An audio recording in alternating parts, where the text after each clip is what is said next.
Here's an interesting little geometry problem. Give it a try and pause the video because the solution is coming up. Okay, here's how to tackle a problem like this. You want to remember the law of sines. The law of sines says that the sine of some angle, like this one here called theta, divided by the length of the side opposite to it, in this case 4, is the same as the sine of any other angle in the triangle, maybe this one, alpha, divided by the length of the side opposite that angle, which in this case is x. So that's the law of sines for this triangle. Now in this problem, you can see they're telling us that down here is another angle, theta. So that's a clue that you want to use the law of sines for that angle too.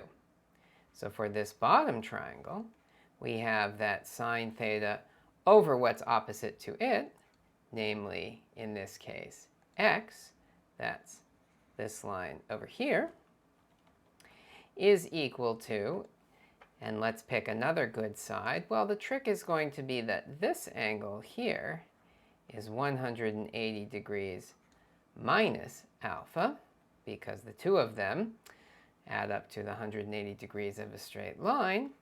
And so we can write that sine of 180 degrees minus alpha over the side opposite to that, which is this one down here, which has length 12.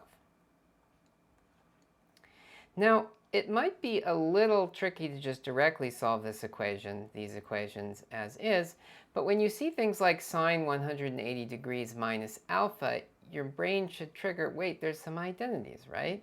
And remember, for any angle, sine of 180 degrees minus that angle, call it alpha, is just the same thing as sine alpha. In fact, that's why I chose at the beginning of the solution to consider these two angles. When we're using the law of sines, the sine of alpha will be the same as the sine of 180 minus alpha, and so it'll simplify the algebra. And so then we have yet another line here. This is just sine alpha over 12. So now we have sine alpha over x here. We have sine alpha over x there. And we could eliminate them and relate theta to alpha, but that's not our goal. Our goal is to find x. So we want to solve these equations for x. So let's start doing that. So let's go up here. So we could write x equals sine alpha times 4 over sine theta from the top one, just moving the x to the left.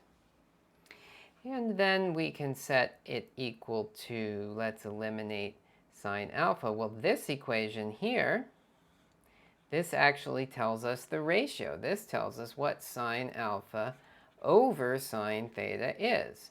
Sine alpha over sine theta is 12 over x from that equation.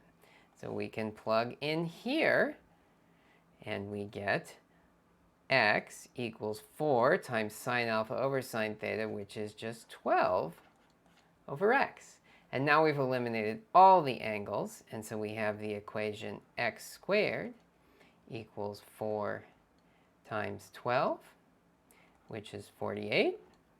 And so x is the square root of 48.